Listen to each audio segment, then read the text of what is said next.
Alors bonjour à tous, ça y est, je suis en direct pour mon quatrième live. Donc c'est le quatrième live de mon défi 10 jours de live. Tac. Donc j'attends que vous arriviez. Voilà, je vous ai informé un petit peu tard qu'aujourd'hui j'allais le faire à 17h30 et pas à 17h comme prévu initialement. Donc je vous laisse le temps d'arriver. Moi j'ai passé une journée plutôt sympa avec beaucoup de visio et puis là j'ai pris 5 minutes pour aller prendre un petit peu le soleil. Et voilà, pour profiter d'un petit rayon de soleil, et j'aime bien faire ça entre plusieurs visios. Je trouve qu'on a besoin vraiment de cette connexion à la nature et à l'extérieur. Donc voilà. Et j'ai une pensée pour tous ceux qui n'ont pas forcément d'extérieur en confinement, et c'est vrai que c'est pas évident de pas pouvoir juste ouvrir une fenêtre et prendre un petit rayon de soleil. Voilà, là j'ai juste pris un petit rayon de soleil, j'ai écouté les oiseaux chanter et voilà, tout de suite ça va mieux.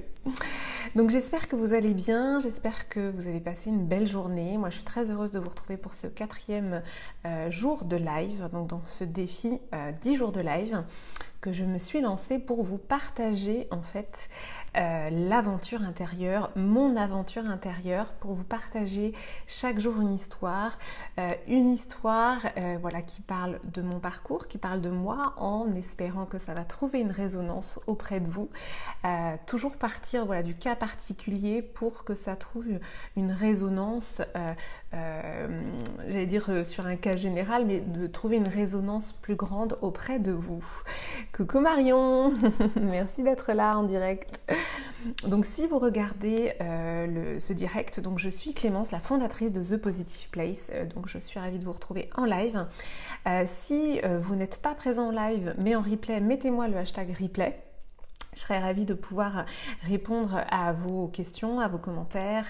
C'est toujours un plaisir de vous lire. Voilà, je reçois beaucoup de commentaires, de messages depuis ces derniers jours. Donc c'est très encourageant pour moi, c'est très soutenant et c'est très agréable de me sentir en lien et de sentir le lien avec vous par ce biais, en fait, par le biais des réseaux sociaux. Je trouve qu'en effet, c'est un super moyen. Merci pour tes cœurs, Marion. Bon, du coup, je pense que je vais commencer. Voilà, je vois que ça vous arrivez là sur Facebook, sur Instagram aussi.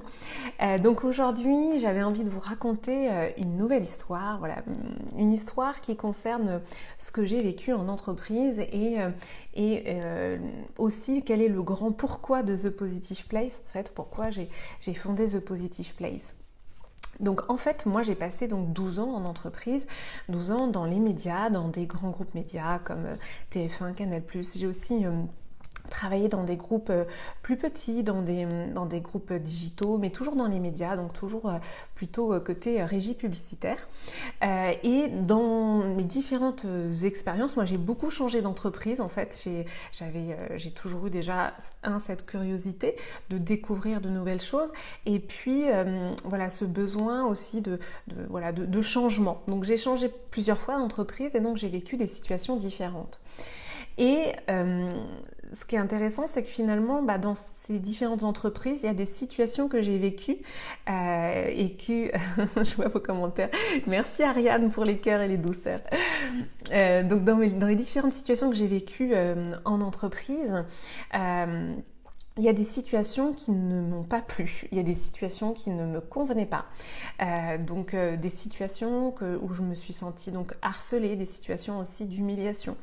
Il y a eu différentes situations voilà, que j'ai vécues qui m'ont mis mal à l'aise, qui ont généré de la souffrance, qui ont généré différentes choses. Donc c'est vrai que... il y a plusieurs choses dans cette histoire qui pour moi sont importantes de percevoir. En fait, j'aime bien cette métaphore de la montagne. En fait, quand on regarde une montagne, il y a deux versants. Il y a toujours deux versants dans une montagne. Et c'est un petit peu ce qu'on retrouve aussi dans le symbole du yin et du yang. Donc le symbole du yin et du yang, c'est vraiment cette métaphore que les choses ne sont jamais toutes blanches ou toutes noires. Autre métaphore, la montagne, il y a toujours deux versants, il y a toujours un versant à l'ombre et un versant au soleil. Et donc finalement, dans mon expérience en entreprise, j'ai compris deux choses. Il y a un versant qui est qu'il y a des choses qui sont structurelles à l'entreprise, qu'on va retrouver en entreprise, mais qu'on voit aussi avant, c'est-à-dire le avant social. Qu'est-ce que c'est? C'est l'école, c'est le collège, c'est le lycée. Donc finalement, l'entreprise, par certains aspects, est dans la continuité de ce qu'on peut voir dans l'enseignement, dans l'éducation nationale ou autre, où on va voir des situations en effet de harcèlement, parfois des situations d'humiliation. Et il y a des choses qui vont se répéter dans l'entreprise, et ça c'est structurel du coup à l'entreprise. Et donc ça c'est un versant de la montagne. Voilà, il y a des choses qui sont structurelles, qui sont présentes et voilà, sur lesquelles on peut agir. L'autre versant de la montagne, c'est moi, en tant qu'individu, Clémence, comment j'ai réagi à ces situations et quelle réponse j'y ai apportée. Et ce que j'ai pu constater, ce que j'ai pu comprendre et ressentir, c'est que finalement, j'avais ma part de responsabilité dans ce que j'avais ressenti. J'avais ma part de responsabilité dans les différentes situations que j'ai vécues. Et ma part de responsabilité, qu'est-ce que c'est? C'est comment j'y ai répondu. Quelles actions j'ai mis en face, quelles réactions, comment j'ai réagi à ces situations qui ne me convenaient pas. Donc voilà, là on est vraiment dans les deux versants de cette montagne. C'est le structurel, qu'est-ce qui est présent, et de l'autre côté, comment moi individuellement j'y réponds, comment moi individuellement j'y réagis. Et ce que j'aime beaucoup dans le développement personnel, c'est que justement ce versant de moi individuellement, comment j'y réagis, bonjour Charlotte, eh bien c'est notre pouvoir, c'est notre champ d'action, c'est ce que l'on va soit pouvoir mettre en place. Et là on arrive à cette notion, à cette dimension de responsabilité, c'est-à-dire que si je me mets en posture de victime, entre guillemets, je subis et je ne regarde qu'un versant de la montagne. Je regarde que le versant de me dire mais c'est horrible ce qui m'arrive, les situations extérieures s'acharnent contre moi, ces fameux biais d'injustice dont je vous ai parlé je crois que c'était le premier live, ces fameux biais d'injustice dans lesquels on peut s'enfermer et dans lesquels on peut tourner en boucle. Et donc là, on n'est pas dans notre puissance en fait individuelle.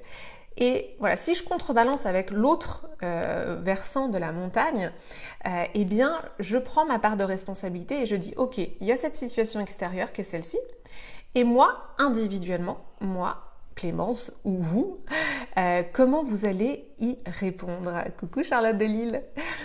Donc, c'est vraiment ces deux versants-là, et donc, comment individuellement on réagit, on répond aux situations extérieures. Et donc si je prends l'exemple de ce que j'ai vécu en entreprise, ça ne me convenait pas, mais je n'arrivais pas à y répondre. Je n'arrivais pas à y répondre, c'est-à-dire que je n'arrivais pas à exprimer mes besoins, je n'arrivais pas à exprimer finalement, à y apporter une réponse, à y répondre, j'ai envie de dire, de manière comportementale, soit par une réaction comportementale, soit par des mots, etc. Donc ça, j'en ai pris conscience, et donc c'est pour ça qu'en 2015, j'en ai parlé hier, je me suis acheté, ça a été la première pierre, je me suis acheté ce fameux livre, Petit traité d'impertinence en entreprise, où c'était vraiment voilà un livre assez pragmatique où l'idée, c'était d'aller travailler son assertivité. Qu'est-ce que l'assertivité? L'assertivité, c'est la capacité à dire ce que l'on ressent, dire nos besoins avec fermeté, mais douceur, avec quelque chose de très ancré, mais sans être agressif. Pourquoi on a peur de s'exprimer en fait la plupart du temps? Parce que quand on est blessé, quand on est activé, blessé par quelque chose, eh bien tout d'un coup on a peur de notre réaction, on a peur d'être dans la colère, on a peur d'être dans l'agressivité. On a peur d'être dans des réactions qui vont être disproportionnées par rapport à la situation. Donc en fait, on préfère ne pas du tout s'exprimer. On préfère rester comme ça en retrait et moi, c'était mon cas. C'était mon cas. C'est-à-dire que j'étais tellement blessée et j'avais pas les outils de communication pour pouvoir y répondre. Et en fait, tout ça, ça se travaille. Et c'est ce que j'ai fait. En fait, j'ai travaillé mon assertivité, j'ai travaillé ma façon de communiquer. C'est vrai que la communication, c'est pour moi un des premiers biais pour se faire entendre. C'est déjà d'entendre soit à l'intérieur sa petite voix et d'entendre nos besoins, de quoi j'ai besoin dans cette situation, de quoi j'aurais besoin, qu'est-ce que je pourrais mettre en place pour répondre à ce besoin. Et puis une fois qu'on l'a isolé à l'intérieur, c'est de le verbaliser, de le faire sortir à l'extérieur. Et là, on a un outil formidable qui est la parole. La parole, la communication, pour moi, c'est un outil incroyable que l'on peut travailler, que l'on peut, j'ai envie de dire, améliorer, en tout cas dans le but, tout simplement, de pouvoir s'exprimer sans colère, sans agressivité, avec douceur et fermeté. Moi, j'aime beaucoup ce duo de douceur et fermeté.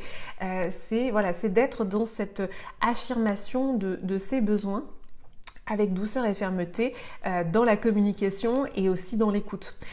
Donc c'est vraiment, quand je vous raconte cette histoire-là, tout simplement, ça a été pour moi la première fois où j'ai vraiment réalisé finalement ma part de responsabilité.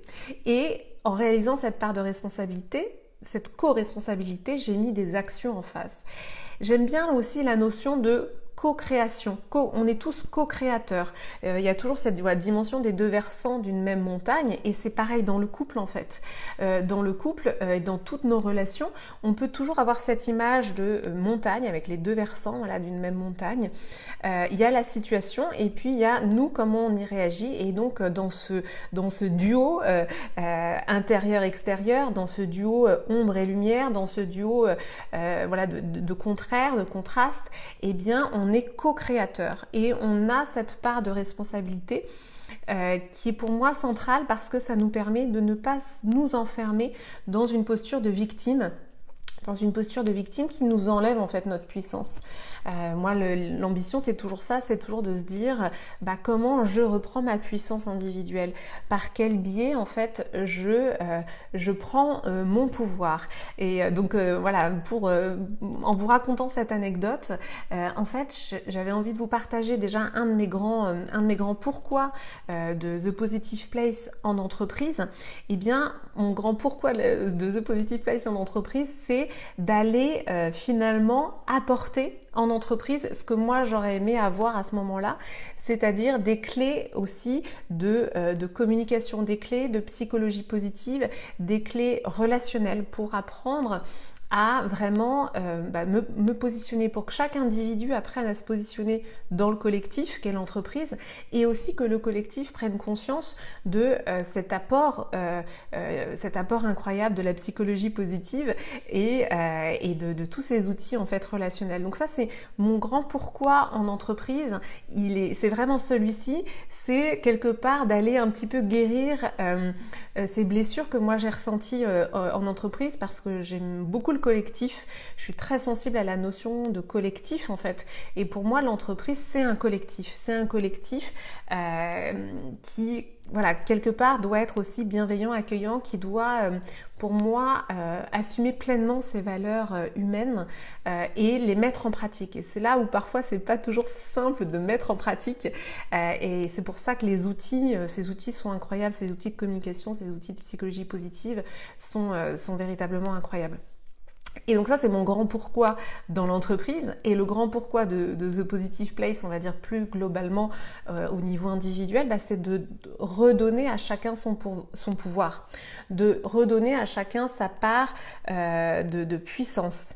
L'impuissance, en fait, c'est un sentiment presque insupportable pour l'être humain.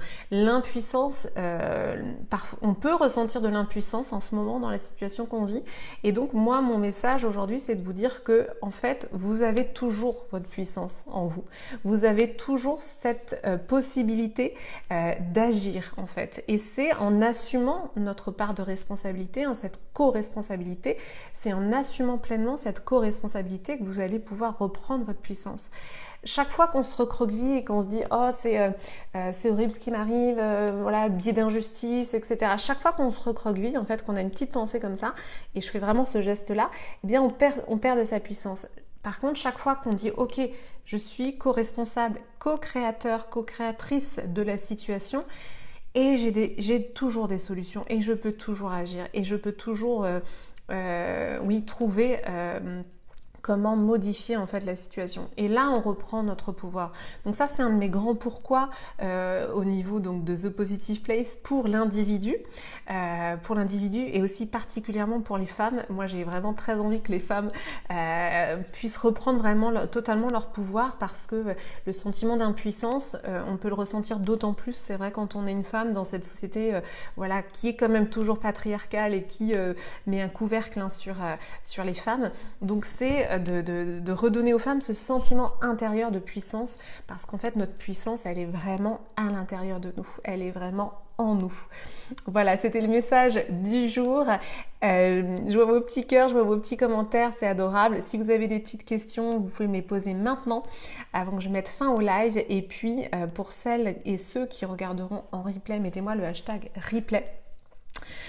Et puis sinon, si vous voulez, donc si les femmes qui regardent ce live, si vous voulez rejoindre le groupe Facebook que j'ai créé, les femmes positives de The Positive Place, pour l'instant en effet c'est un groupe réservé aux femmes, et bien vous pouvez rejoindre ce groupe. J'ai un petit jeu concours dans le groupe, et j'ai aussi un jeu concours sur Instagram d'ailleurs, pour ceux qui nous rejoignent sur Instagram. Si vous voulez participer, c'est encore jusqu'à mercredi prochain sur Facebook et vendredi prochain sur Instagram. Donc voilà, je serais ravie de vous retrouver tous les jours en live encore pendant quelques jours pour donc partager toutes ces histoires qui sont là aussi pour vous redonner le pouvoir, pour vous redonner votre puissance individuelle. Super, merci Annie pour votre commentaire, merci Ariane. Alors Ariane me demande comment faire quand l'autre n'est pas assertif. D'accord, comment faire quand l'autre n'est pas assertif, dans le sens où peux-tu préciser ta question, Ariane? Je crois que j'en ai besoin. J'ai besoin que tu me donnes un peu plus d'éléments de contexte.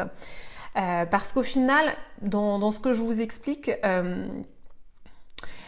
oui, par exemple en entreprise, fonction publique, oui. Alors, mon message d'aujourd'hui, voilà justement, c'est de se dire que quel que soit le contexte extérieur, je refais mon petit symbole, quel que soit le contexte extérieur, en fait, vous avez votre part de créativité, votre part de co-responsabilité, votre part de co-création. Et en effet, Ariane, tu me dis, parfois on nous pousse dans nos retranchements. Oui, et bien peut-être qu'en effet, la résistance qui est du côté, en l'occurrence de ce que tu dis, Ariane, qui est là, et bien la résistance va vous obliger, vous, à prendre un petit peu encore plus votre puissance, à prendre encore plus votre part, j'ai envie de dire, de puissance, de responsabilité, de vous ajuster. Donc ça veut dire, ok, qu'est-ce que je dois devenir pour pouvoir répondre à la situation?